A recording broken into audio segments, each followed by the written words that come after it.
शिखा academy पे आपका स्वागत है। यूपी ट्रिपल एससी की एक और नोटिफिकेशन आई थी 15 मार्च को, जिसमें ये था कि सहायक बोरिंग टेक्नीशियन की भर्ती के लिए कुल पद 402 हैं।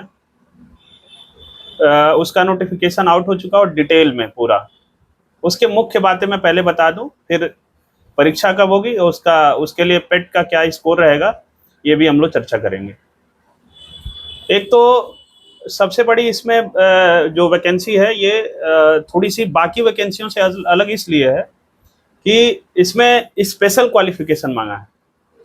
आम तौर पे जो लोग हाई स्कूल इंटर किए हुए हैं वो नहीं अप्लाई कर सकते हैं, तो ये वैकेंसी थोड़ी बाकी मामलों में अलग है। कुल पद 402 हैं। हाई स्कूल प्लस नलकूप का जो जिनके पास रहेगा डिग्री, डिग्री नहीं डिप्लोमा, वो भी गोरखपुर और लखनऊ के बीकेटी के पास जो भी एक संस्था है आईटीआई का, वहाँ का नलकूप होना चाहिए। उसके अलावा 4 और ट्रेड का डिमांड है इसमें। मशीनिस्ट है, टर्नर है, फीटर है, वायरमैन, ऐसे करके 4 और ट्रेड हैं। आप आईटीआई किए हो, आप चाहे एनसीवीटी से किए हो या स्टेट का जो वोकेशनल होता है वहाँ से किए हो, मान्य है दोनों, कोई दिक्कत नहीं है। इन 4 ट्रेड में से आप होना चाहिए। प्लस जो बच्चे अप्रेंटिस भी किए हैं, फॉर एग्जांपल कुछ ऐसे संस्थान हैं जहाँ पे हाई स्कूल के बेस पे भी अप्रेंटिस होता है। अब इस समय होता है कि नहीं, लेकिन पहले था ये। तो जो लोग 3 साल तक अप्रेंटिस वर्क भी किए हैं इन चारों और एक नलकूप का ले लें, 5 ट्रेडों से, और कम से कम 3 साल का उनका अप्रेंटिसशिप होना चाहिए, तो वो भी अप्लाई कर सकते हैं। ऐसी की जनसंख्या बहुत कम होगी जो इस तरह से अप्रेंटिस किए होंगे। ज़्यादातर आईटीआई और डिप्लोमा वाले लोग ही अप्रेंटिस करते हैं। तो ये इसमें क्वालिफिकेशन की मुख्य बात थी। अधिमानी का कोई विशेष रहता नहीं है, वो या एनसीसी हो या फिर प्रादेशिक सेना में आपका हो, तो ये। अब एज का है 40 साल तक, 18 से लेकर 40 साल तक की एज के कोई भी व्यक्ति भर सकता है। और सिलेबस की बात करें तो इसमें सबसे ज़्यादा जो विषयगत, यानी कि जो विज्ञान से जुड़े जो विषय हैं, जो टॉपिक हैं, वो ज़्यादा आएंगे, 65 नंबर का आएगा।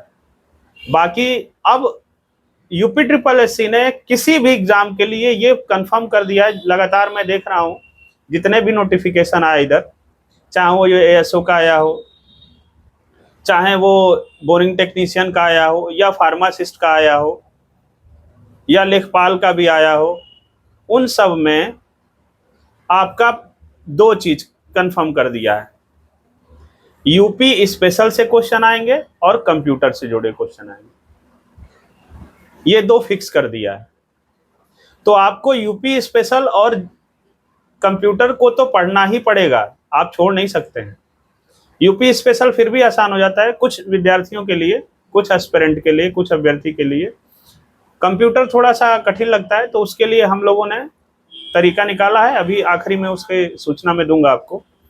तो ये पूरा सिलेबस है। निगेटिव मार्किंग है इसमें 1/4 की, आप ये ध्यान रखिएगा, इसमें निगेटिव मार्किंग है। निगेटिव मार्किंग की वजह से इसमें जो आप तुक्का मारने वाला सीन नहीं करना है। अगर सैलरी की बात करें तो सैलरी इसमें ग्रेड पे इसका जो है 1900 है, यानी कि लेवल 2 की जॉब है। 19,900 इसका बेसिक पे है, और ये इसमें टीए डीए एचआरए मिला करके ये 30,000 के ऊपर पहुंच जाता है। अमूमन 30,000 के आसपास आप मान के चलिए हो जाता है। अब थोड़ा सा इसके बारे में कि ये बोरिंग टेक्नीशियन जो सहायक हैं, इनका इनका जॉब प्रोफाइल क्या होता है। नलकूप विभाग है, लघु सिंचाई विभाग कहलाता है ये। ओरिजिनली आमतौर पे हम लोग नलकूप बोल देते हैं, लेकिन इसको बोलते हैं लघु सिंचाई विभाग। लघु सिंचाई विभाग यानी कि गांव के क्षेत्रों में जो सरकारी ट्यूबवेल होता है, उनके मेंटेनेंस, रख रखाव, इन सारी चीज़ों का जो डेटा रहता है, या शहरों में भी जहाँ पे लघु सिंचाई से जुड़ा हुआ आसपास के इलाके हैं, जो देहात क्षेत्र है, वहाँ पे इनका रहता है। इसमें कोई दो राय नहीं है कि इसके जो प्रमोशन के एस्पेक्ट होते हैं, जो प्रमोशन होता है इसमें, अभी तक का रिकॉर्ड ये रहा है कि बहुत स्लो रहा है। सरकारी जॉब है, परमानेंट जॉब है, कोई अस्थायी टाइप का नहीं है। क्योंकि मैंने एक वीडियो बनाया था पॉल्यूशन कंट्रोल बोर्ड पे, तो कुछ ने अभ्यर्थियों का ये रहा एक सवाल कि सर ये तो अस्थायी पद है, संविदा टाइप का है। भैया जो भी आयोग जिसकी भर्ती करेगा, UP triple SC, UP PSC, UPSC आयोग कमीशन जो होता है वो परमानेंट के लिए करता है। वो अगर संविदा के लिए करेगा तो कुछ ऐसे टर्म होते हैं जैसे एडवोकेट, वो अपनी संस्थान के लिए, जैसे अगर यूपी ट्रिपल एससी अपने लिए अपने केस को सुनने के लिए अगर वकील हायर कर रहा है, विधि सलाहकार हायर कर रहा है, तो वो संविदा के पद पे रखता है। लेकिन जो विभागों के लिए भर्ती होती है उसमें परमानेंट, संविदा के लिए अलग से संविदा वाली बहुत सारी एजेंसियां हैं, आप ये क्लियर कर लीजिए। हालांकि इसमें ये मुद्दा नहीं था, ये फार्मासिस्ट वाले चीजों को मैं लेके थोड़ा सा बता दिया आप लोगों को, ये क्लियरिटी रखिएगा अपनी तरफ से। अब नेक्स्ट पॉइंट पे आते हैं कि इसका पेट का स्कोर क्या जाएगा। मैं आपको 2-3 चीजें इसके लिए बताऊंगा। पहला चीज कि इसमें स्पेशलाइजेशन जो क्वालिफिकेशन है वो मांगा है, यानी कि जो लोग हाई स्कूल प्लस नलकूप की डिग्री डिप्लोमा हो या फिर आईटीआई किया हो, प्लस आपके पास आईटीआई बाकी 4 ट्रेड में हो, तभी आप इसमें एलिजिबल हैं।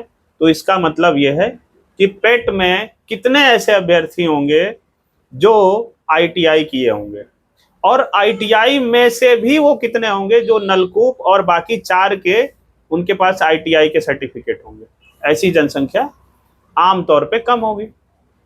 तो जिसका निगेटिव मार्क है और जिसका 0 है उसको छोड़ करके इसको कोई भी फॉर्म भर सकता है। सब लोग फॉर्म भरें, कोई दिक्कत नहीं है। पेट के स्कोर की चिंता मत करें, 10 number, 12 number, 18 number, 20 number, 40 number जो भी हो सब भरिए, छोड़िए नहीं। 25 रुपए का सबके लिए फॉर्म है, भर दीजिए। पहली बात पेट स्कोर की बात हो गई। दूसरा, इसका एग्जाम डेट कब होगा। आप लगातार एक तो कैलेंडर जो दिया है उससे भी आप मैच कर सकते हैं, और दूसरा बाकी एग्जामों को ध्यान में रखते हुए मई में लेखपाल का एग्जाम है, और लेखपाल के वैकेंसी के बाद 2 और वैकेंसी आई। एक वैकेंसी आई आपकी एएसओ की और एक फार्मासिस्ट की। इन दोनों वैकेंसियों के बाद ये आई है, तो ये समझ लीजिए कि उन दोनों के बाद ही इसका एग्जाम होगा। ये तो क्लियर है। तो आपके पास मार्च, अगर मैं मान लूं कि इसको छोड़ दीजिए, अप्रैल, मई, जून, जुलाई, अगस्त, लगभग 5 से 6 महीना टाइम है।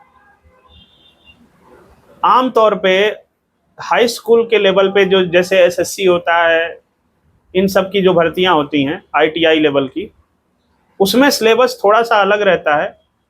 यहाँ पे आप, अच्छा एक चीज और मैं क्लियर कर दूं, ये किसी भी स्टेट का बंदा यहाँ भर सकता है फॉर्म, कोई भी किसी भी स्टेट का हो अगर कैंडिडेट, वो फॉर्म भर सकता है, बशर्ते वो अदर स्टेट वाला यहाँ जनरल में फाइट करेगा। ये भी हो सकता है कोई देख रहा हो तो मैं उसके लिए बता दूं। अन्यथा बाकी जितने हमारे, अभी मैं सर्टिफिकेट पे भी आऊँगा कैसे क्या होना चाहिए। तो आपके पास 6 से 7 महीने हैं इसकी तैयारी के लिए। सिलेबस बहुत लिमिटेड है, अगर आप स्ट्रेटेजी से पढ़ाई करेंगे तो पक्का ये एग्जाम निकाल लेंगे। और हाई स्कूल प्लस आईटीआई के लेवल पे आपको एक गवर्नमेंट जॉब मिल रही है, इससे बेहतर क्या हो सकता है। आप अपने घर पे रह के ये जॉब कर सकते हैं, अपने डिस्ट्रिक्ट में रह के कर सकते हैं, अपने बगल वाले डिस्ट्रिक्ट में रह के ये जॉब कर सकते हैं।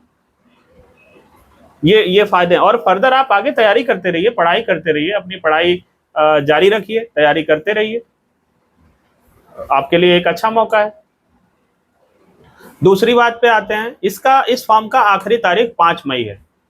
तो जो भी सर्टिफिकेट है वो 5 मई तक ही आप बनवा लीजिए, मतलब वहां उसके आगे वाला मान्य नहीं है। चाहे ईडब्ल्यूएस हो, SC ST OBC हो, जो भी सर्टिफिकेट हो वो सब 5 मई के तक ही मान्य है। तो अगर आप अब से भी अप्लाई कर देंगे, जिसके पास जो सर्टिफिकेट नहीं है वो अब से भी जाके अप्लाई कर दे, तो उसके सारे सर्टिफिकेट बन जाएंगे विदिन 1 मंथ, और आपके पास अभी पूरा अप्रैल पड़ा हुआ है, कोई दिक्कत नहीं होगी। रजिस्टर कर दीजिएगा, 15 अप्रैल से शुरू होगा, रजिस्टर कर दीजिएगा, फिर तब तक सर्टिफिकेट आ जाएगा, फॉर्म भर दीजिएगा। ये पूरा हॉलिस्टिकली हमने बताया। सहायक बोरिंग टेक्नीशियन का जो पद है, इसमें एक बात मैं आखिरी में ऐड कर दूं दोस्तों, अभी हाल ही में उत्तर प्रदेश के मुख्यमंत्री माननीय योगी जी ने एक प्रमोशन को लेकर एक बैठक की थी। तो आप ये जान लीजिए कि राज्य सरकार, उत्तर प्रदेश राज्य सरकार में जो भी कर्मचारी हैं उनके प्रमोशन को भी रेगुलर तरीके से करने की व्यवस्था चल रही है। तो आप ये समझ लीजिए कि अगर इस तरीके की बात हो गई, मैं कह रहा हूँ आज नहीं, कल नहीं, परसों नहीं, 2 साल बाद होता है, 3 साल बाद भी होता है, तो भी पहले से सुधार होगा प्रमोशन को लेकर। ये बात आप ध्यान रखिए, तैयारी करिए।